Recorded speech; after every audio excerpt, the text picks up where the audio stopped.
It was hellish seeing her weirdos. Nakakapag-init pa ng ulo kung paano siya titigan ng mga lalaki. Akala mo ay wala ako sa tabi niya. Ang sarap dukutin ng mga eyeballs. Damn those bastards. Ang babae namang ito ay hindi man lang napapansin. Shit talaga. Kung alam ko lang sana ay ibinili ko siya agad ng damit. Bakit hindi mo agad sinabi? Tanong ko sa kanya. The only good thing when she is drunk is she answers. Kaya nga, I love to talk with her kapag lasing siya. I smiled at the memory. Paano ko sasabihin galit ka? Laging umuusok yung ilong mo. Dinutdot niya pa ang ilong ko, sabay hampas sa akin ng malakas.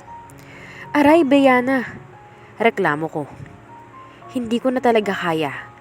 No matter how I love being close to her ay may nagagalit sa akin. I remove her hands on my nape. She's a temptress. Inayos ko siya sa pagkakahiga sa kakinumutan para takpan ang lantad niyang dibdib. Kumuha ako ng basang face towel at pinunasan siya.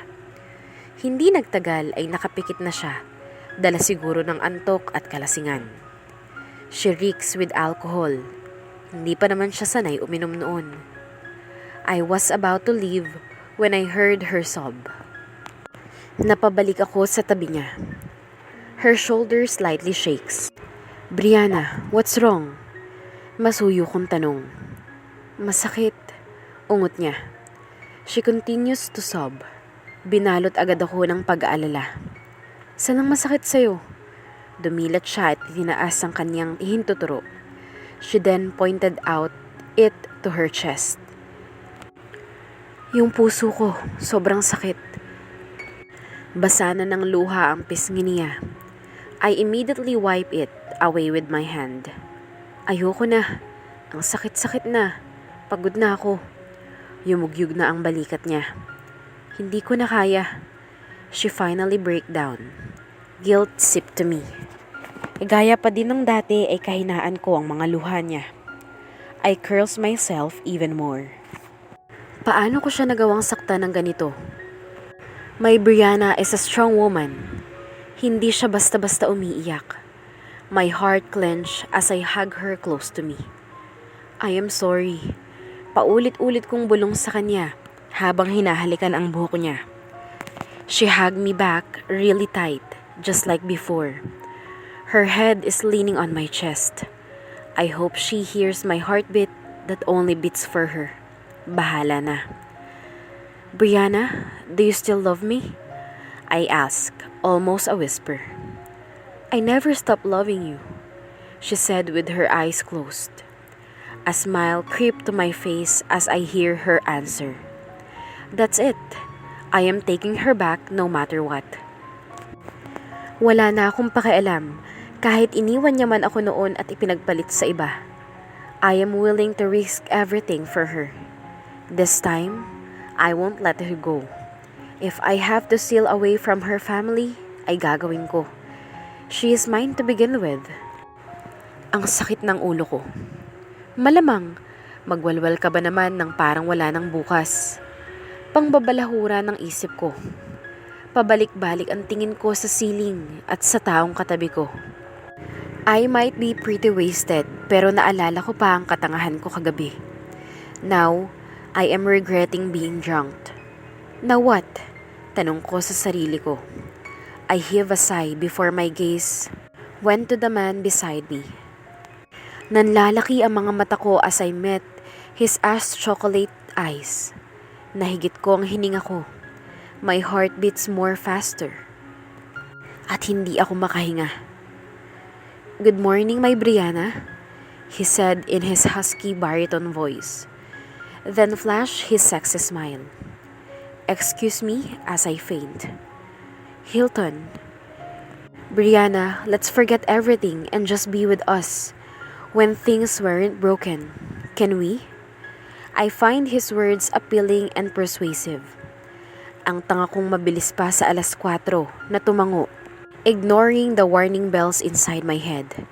Nadala ata sa mga commercial building at parang commercial model ng toothpaste ng ngiti ang gaga.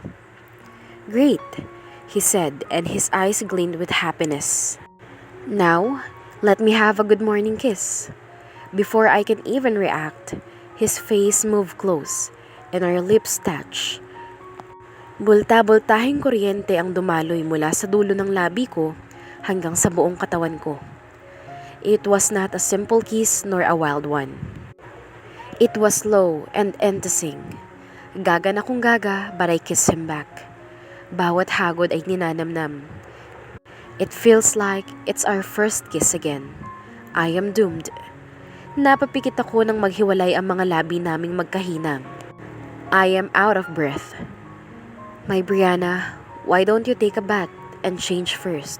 You have no idea how you affect me when you flaunt that jewels of yours," he said while staring on my... I swallowed hard. He's staring on my boobs. I was like a jack in the box na tumayo sa pagkakahiga, saka tumakbo sa banyo. I heard him chuckled. Leche. Mabilis akong naligo at inayos ang sarili ko. Namumula ang pisngi ko kapag naaalala ko kung paano niya ako titigan. Hindi na ako nag-abala pang mamili sa mga damit na luggage. Gaya ng sabi ko ay wala namang pagpipilian. I wore sweetheart dress na umabot naman hanggang sa tuhod ko. Pero para namang pinapackage ang dibdib ko. Paano na to? I kept facing back and forth. So ano na? His words keep on repeating inside my head. "Brianna, let's forget everything and just be us when things weren't broken." Ibig ba niyang sabihin? A knock made me jump a little. May kumakatok sa pinto. "Oh, wait, nandiyan na." I composed myself. Makailang beses ko ding sinampal ang sarili ko para magising ako. Totoo ba talaga to? Without a choice, I went out. Sinalubong ako ng mainit niyang titig. Pati ata singit ko ay namula sa klase ng pagtitig niya. "Pangit ba? Sorry, sabi naman kasi sa'yo, puro kapos sa tela yung nasa maleta." Himutok ko habang pasimpleng hinihila pataas ang damit para hindi lumuwa ang mountains ko. "You look freaking hot, my Brianna. But that's just for me and my eyes only," he said in a calm yet dangerous voice. Kinikilig ako at hindi ko yun paliwanag. Binigay niya sa akin ang quote. "Here, cover yourself. Hindi mo alam kung paano ko gustuhing dukitin ang mga mata ng lalaking tumititig sa'yo. Especially that Minho." Sabi niya at napamaang ako. "Ha? Si Minho? Hindi naman," sabi ko. He rolled his eyes and raised a brow. Niemas. Ang hot niyang tingnan while doing that. Hindi nakakabakla. "Control yourself. Ikaw naman, heart, R lang." Sita ko sa sarili ko. "You better not see him again, Brianna. You know how I get," sabi niya ng may diin. Hindi na lamang ako nagsalita pa. Until this very moment ay naghihintay ako na may gumising sa akin. This is too good to be true. Me beside Hilton? Bahala na. Kontra ng isang bahagi ng utak ko. Alam mo yung mali pero wala ka nang pakialam. Sabi nga sa Tony G na kanta, "How can something so wrong feel so right all along?" Pagkatapos ng huling meeting niya para sa araw na ito, we had a short tour here in Seoul. Pwedeng wag na lang matapos? Piping hiling na umuusal kong puso.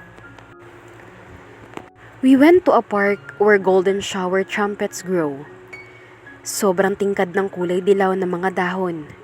Feeling ko tuloy ay ako si Liza Soberano sa may X and Y's. Night came at pabalik na kami sa hotel. Habang nasa sasakyan ako, ay hindi ko maawat ang kilig na nararamdaman ko.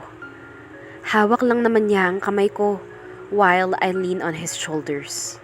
Pasimple ko ding binalingan ng tingin si Buckler Reed. Mukha naman siyang walang pakialam. Aaminin ko, hindi ko kayang magsawalang bahala. Dahil alam kong this is not the reality, our reality. Bukas ay babalik na kami sa totoong mundo at sa mga buhay namin, sa kanya-kanya naming buhay. Something wrong? Napansin siguro ni Hilton na nag-space out ako. Nginitian ko siya ng tipid. Mas hinigpitan niya ang pagkakahugpong ng mga daliri namin. Bahala na talaga si Batman. Pinakauna ko na si Hilton sa suit at may kailangan lang daw siyang daanan sa management ng hotel. Okay lang naman dahil medyo kabisado ko na ang daan sa hotel. Binigay niya sa akin ang keycard para makapasok ako. I rode the lift and reached our floor. Huminto ako sa tapat ng suite namin. I bring out the keycard and unlock the door. Pumasok ako and only to be surprised. I gasped at the sight. There is a table set up in the sala for a candlelight dinner. Automatic na napangiti ako. I can finally say that my old Hilton is back. Sa tuwa ko ay parang gusto ko na lamang maiyak. Totoo ba talaga ito? I asked myself for the 9th time. The door behind me opened. I felt someone entered. Lumingon ako at sinalubong ang nakatayong si Hilton na may hawak na bouquet. Are you for real? Parang tanga kong tanong kahit kita ko naman na. He chuckled. How I missed that sexy chuckle. Why don't you check yourself? Nang kangisi niyang sabi at lumapit ako sa kanya and I poked his cheek. That's now how you do it. Umiling niyang sabi. Ha? Nagloading ako sandali, mga 1 millisecond. This is how you do it. His face moved close to me, met my lips, and gave me one deep kiss. Loko. Hinampas ko siya ng malakas nang maghiwalay ang mga mukha namin. Aray, reklamo niya. Para-paraan ka din eh. He grinned. That boyish grin swept me off my feet the first time I saw him. He handed me the flowers. Shall we? Iginaya niya ako sa nakaset up na table. He pulled a chair for me. Sobrang ganda ng background namin. The city light of Seoul. The other nights, I can seem to appreciate. But now, it's marvelous. Did you like it? Nakangiti niyang tanong. Tumango ako dahil hindi ko alam kung anong sasabihin. Kinikilig talaga ako. We began eating with a smile on our face. Para kaming timang na nagngingitian. We talk about the places we went to this morning. Bakit pala ang rude mo kay Minho? Bigla naman naming napag-usapan ang nangyari noong tour sa factory ni Mr. Choi. Don't even mention his name. Sabi niya, hala, ang OA naman ito. Alam mo, he is nice and funny kaya. Bulol nga lang. Said half smiling habang inaalala kung paano niya sabihin ang apelyido ni Hilton at ang pangalan ko. Now you're smiling because of him. Napipi ko niyang sabi. I shut my mouth tightly. Do you like him? Tanong niya habang nakatingin sa akin ng masama. It is like telling me one wrong answer or I'll be dead. Shucks, kinikilig talaga ako. Oo, sabi ko. Nagtiim ang bagang niya. I wanted to laugh. He is really a possessive and jealous guy which both hated and love about him. Sayang lang at hindi na siya sa akin. That thought feels like someone squeezed my heart. As a friend, dugtong ko. Sana pinayagan mo na lang ako nung inaya niya ako. Wala ka naman palang appointment. He seems harmless. Nakakaawa naman yung tao. You should be nice to him. Business partner mo siya. Oh sorry, ang dad niya pala. Sabi ko while munching my steak. Asa, sabi niya at inirapan ako. Natawa naman ako sa kanya. Irap ka pa nga, utos ko. His forehead crest. Why would I do that? Kasi gusto ko. Abnormal ka talaga. Umiiling niyang sabi. Mahal mo naman. That slipped my mouth unconsciously. I always tell him that before kapag inaasar o nilalait niya ako. Buti alam mo, he answered. Nanigas ako sa kinaupuan ko. Napalunok ng invisible laway. It's his line. Kinikilig ako. My heart went crazy. Heart, kalma. That made us both smile like lunatics. Huwag kang ngumiti. Saway ko sa kanya. Nahahawa kasi ako. Paki mo, sabi niya sa akin. Sarap na sarap ako sa pagkain at hindi ko lang alam kung sobrang sarap talaga o dahil sa sobrang tuwa ko. Pero kahit gaano ka-overwhelming ang saya sa puso ko, there is a nagging feeling inside me. Hilton. Oh, si Caroline. I swallowed the vial in my throat. Let's not talk about her. Remember? It's just you and me. Let's not ruin the night, my Brianna. May diin niyang sabi. Ngumiti na lamang ako. We spent the following hour savoring our wine. We were sitting on the couch, watching the night sky of Korea. How many times I dreamed of this for the past 6 years of my life. Feeling the warmth of his embrace again. I miss you, Hilton. I suddenly uttered. I thought he won't respond. I miss you too, my Brianna. He said, staring straight to my eyes. It's like through his eyes I can see through him. He kissed my forehead. That made me smile. Oh, ang sweet talaga ni Hilton. After some time, we called it a night. We went to our respective rooms with smiles on our face. Tiningnan ko ang itsura ko sa salamin. Mukha akong teenager na kinikilig. Nakakahiya. Ang landi-landi mo, girl. Sabi ng isip kong itsosera. I lay on my bed. Nagpagulong-gulong pa ako. Nababaliw na siguro ako. I can't sleep. Iyong pakaramdam na buhay pa ang utak ko. Hindi ko maramdaman ang pagod sa pag-iikot-ikot sa buong araw. Impit akong tumili habang tinatakpan ang mukha ko ng unan. Confirm, nabaliw na. Sabi ng isip ko. Kanina pa talaga ako hindi maperme. Nakakailang ikot na din ako sa kama ko. Tumihaya, dumapa, tumagilid. Hindi talaga ako dinadalaw ng antok. Kumilig at kinilig overdose siguro ako. Feeling hopeless ay tumayo na ako. Sa sala na lang ako magpapaantok. Magbibilang ng ilaw sa labas at baka sakaling antukin ako. I put on my slippers and bathrobe. Nakasuot na naman kasi ako ng mahalay na pantulog. I turned the doorknob and stepped out. I was startled when I saw Hilton. Kalalabas lang din niya ng silid niya. Our eyes met. Parang huminto ang paligid just like the movies. Bahala na. He ran to me and I ran to him. We met halfway and our lips crashed. I wake up inside the embrace of strong arms. I inhaled his scent and smiled. Even if he's wet, he still smelled good. Iginala ko ang tingin ko. It is still dark outside. Ibinalik ko ang tingin kay Hilton na mahimbing ang tulog. He sleeps like a baby. I lift my hand and touch his face. Napangiti ako. He is one attractive man. With his stubborn jaw and handsome features, women flock on his feet. Maswerte ako.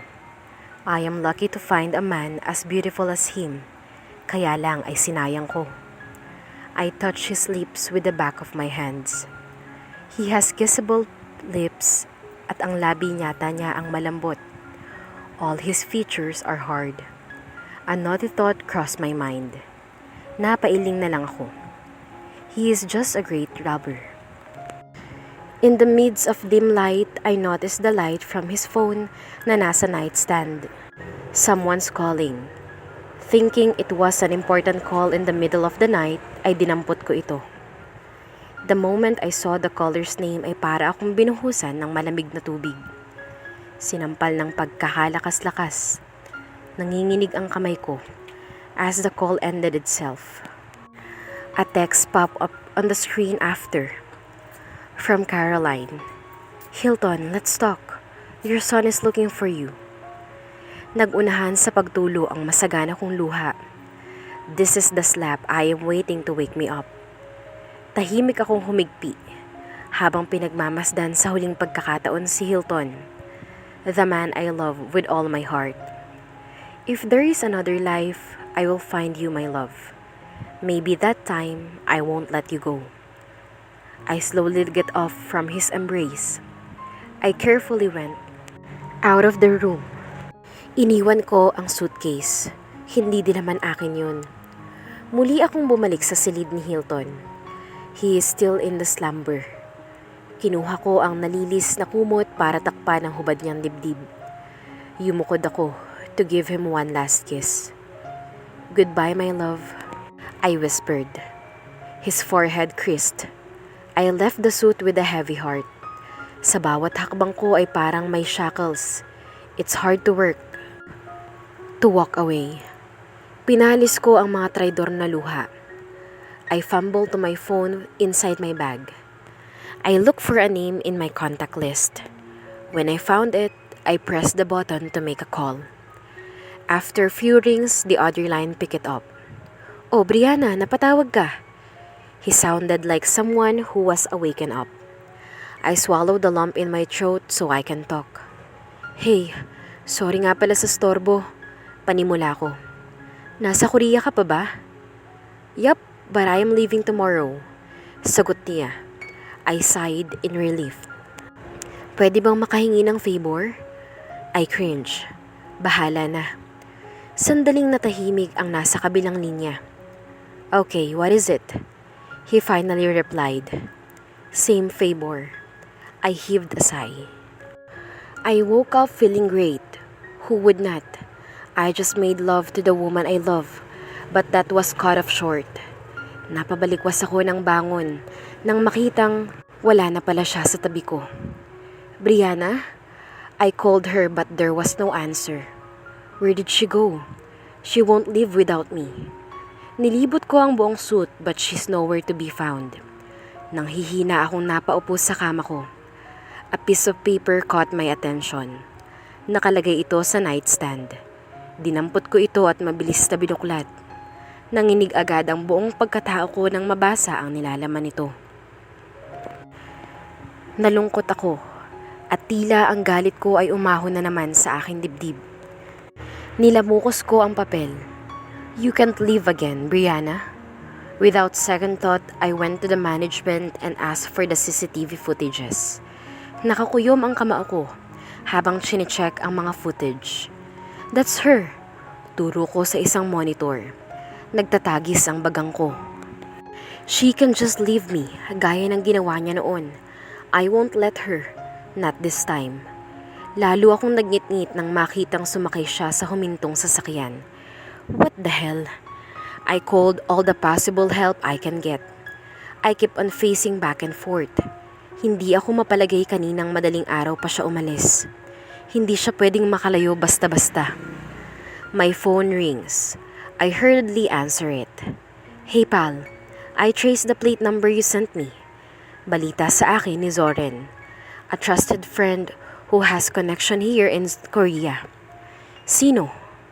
Apparently, it was a rental car under the name of Collins Ferrero. Bullshit. Nasapok ko ang noo ko. It's like deja vu. Iniwan din niya ako with that guy sa Tagaytay. Ilang lalaki pa ba ang karibal ko sa kanya? I clearly heard her said that she still loved me. Ano yun? Why did she leave without telling me? Any other information? Brianna and this Ferrero is heading to the airport. I still have to check their flight details. Mabilis akong nagmaneho patungong airport. I can't believe she's leaving again with that guy. Ang bilis ng pagmamaneho ko, but nothing beats my heartbeat. Nang marating ko ang airport, I park as soon as possible. Mabuti na lang I already pulled some strings. Nagpalingalinga ako para hanapin siya. Alam ko na nagmumukha akong tanga. Maliwanag pa sa sikat ng araw that he did not choose me. Pero kung kailangan kong magmakaawa ulit ay gagawin ko. Siya ang kailangan ko. Selfish na kung selfish at wala na akong pakialam dun. I regretted what I did 6 years ago. If only I am strong enough like her, dapat noon pa lang ay binawi ko na siya. Kung hindi lamang ako naduwag. Kung sana hindi ako nagkamali, puro ako sana. And don't want that now. I badly want my Brianna back. Weak and hopeless na napaupo na ako while watching how people come and go sa loob ng airport. I don't give a damn kung pinagtitinginan nila ako. Ilang oras na ba akong nakatanga dito? Tumunog ang aking telepono. Sir, Miss Brianna just entered the Philippines. Sabi sa akin ang nasa kabilang linya. My grip loosened, kaya bigla na lang bumagsak ang telepono ko. Namanhid ako. I was not able to move for a moment. Sir, I saw Reed in front of me. We have to leave. You still have to catch the anniversary. He said formally. Wala akong buhay na tumayo. Once again, her love for me was not enough reason for her to shoot me. Dumb her selfishness. For the second time, she left me. It's over. I smiled bitterly. Muli ay nagbalik na naman ako sa nakaraan. It has been 5 months since my Brianna left. From then, wala na akong ibang ginawa kung hindi ang ibuhos ang panahon ko sa Recaforte liquors. We finally defeated my dad's half-brother na gustong agawin ang company na pinaghirapan ng aming pamilya. Kahit papaano ay stable na ang kumpanya. My father is getting better too, thanks to our mom, who was always there to stand for our family.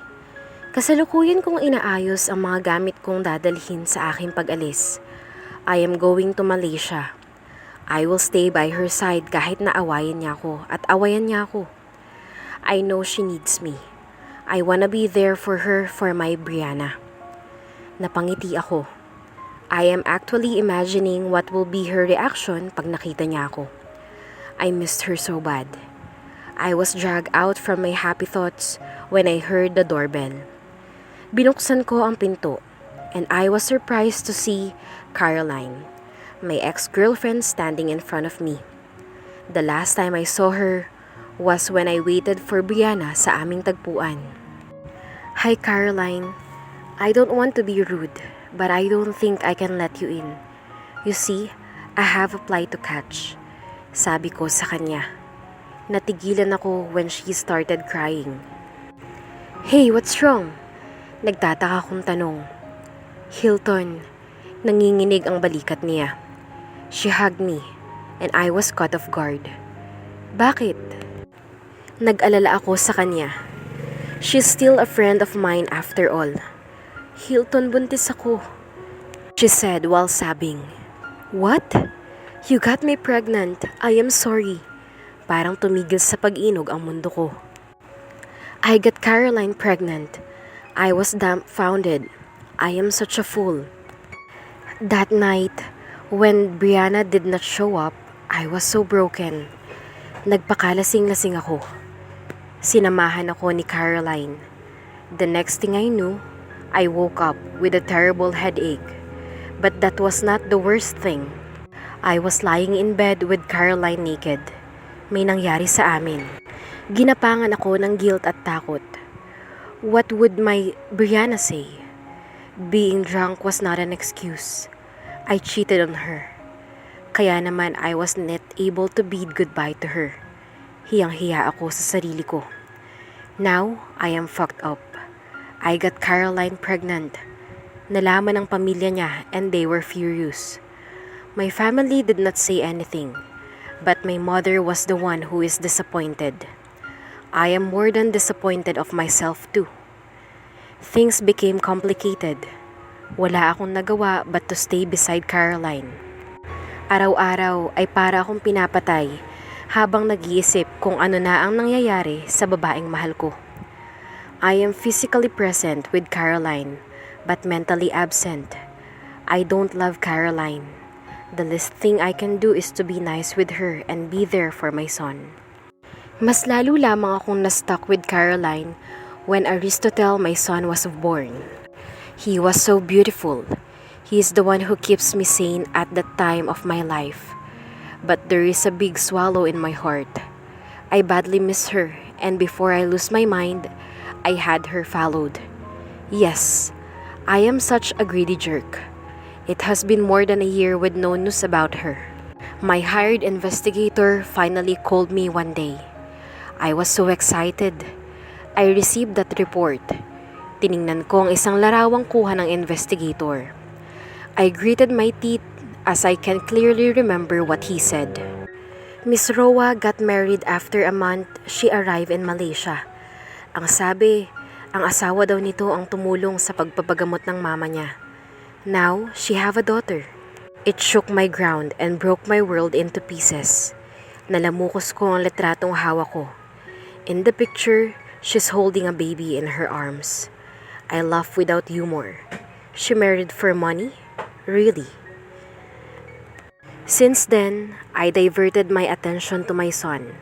As time passed, hindi lang pala ang anak ko ang inaalagaan ko, pati na rin ang galit ko kay Brianna. So when I saw her again, I was so confused. Gusto kong maghigante, but something stops me. She has no idea how my mind turned upside down when I saw her for the first time in 6 years. My heart skipped a bit. My Brianna in flesh. Who would have thought that our children will brought us together? What a small world, isn't it? Time refined her beauty. Gone is the simple woman. Now, she's more alluring. She does not know how much effort I gave just to stop myself from staring at her face. But then, anger and jealousy crept me to me as I saw the love and care she has for her daughter. That should be my kid. I said to myself that she is no good for me. Dapat ay umiwas ako. Yet, I did was the opposite. I became a stalker, taking every chances to have a glimpse of her. Pati anak ko, ay ginawa ko pang excuse makalapit lang sa kanya. Sinabi ko sa kanya that she should stay away from me. Nababaliw na kasi ako. Kung ano-anong nasabi ko sa kanya because of that green-eyed monster inside of me. I was freaking enraged when I saw her with his husband to Damascus' son's birthday party. Muli ay bumalik sa akin kung paano ako nang galiite nang makita ko sila. Bakit pa ba siya bumalik? Para saktan ako ulit? Para ba patunayan na may mas higit na lalaki kaysa sa akin? The next thing I did was beyond comprehensible. Nawala na talaga ako sa katinoan ng mga oras na yun. Kinuha ko siya sa pinagtatrabahuhan niya. I even used connection just to get her at maipasok sa kumpanya ko. So much for keeping distance. Buska ng isip ko. I am a cunning man. Alam ko na iniiwasan niya na naman ako. Pero ako naman itong gumagawa ng paraan para magkalapit kami. I have been cursing myself for my self-action. Ni hindi ko naisip na may asawa siya for Pete's sake. The elevator incident, I just lost it. Hindi ko na napigilan ang halikan siya. The moment our lips touched, I was too lost, especially when she responded. Sa pagkakataong iyon ay tila nagbunyi ang traidor kong puso. Napuno ako ng samot-saring emosyon, pero isa ang nangingibabaw. Satisfaction. Napuno ako ng pag-asang muli siyang babalik sa akin. When she ran away, I was left smiling like an idiot. She took my word seriously. Although nakokonsensya ako that she had to take the stairs sa takot niya sa akin. Parang gumuguho ang mundo ko dahil sa ginawa sa akin ni Brianna ngayon. Sa ikalawang pagkakataon ay iniwan niya na naman akong mag-isa. Hindi ko alam kung bakit hindi niya kayang panindigan ang mga nangyari sa amin ng gabing iyon. Hindi pa ba sapat ang pagmamahal niya para ipaglaban naman ako? Pero hindi ko din siya masisisi dahil sa makalipas na 6 na taon ay hindi ko din naipaliwanag ang sarili ko sa kanya. Itong araw na to ang nagpaalala sa akin kung gaano kapait ang magmahal dahil sa loob ng 6 na taon ay hindi na siya nawala sa isip ko. Ang akala kong galit na bumabalot sa puso ko ay ang pagkamis lamang pala sa kanya. Hindi ko alam kung paano ko malalampasan itong pagsubok na ito. Pero dahil sa ginawa niya sa akin ngayon, ay unti-unti na akong nanghihina at nawawalan ng pag-asa na muli ko pa siyang mapapabalik sa aking mga kamay.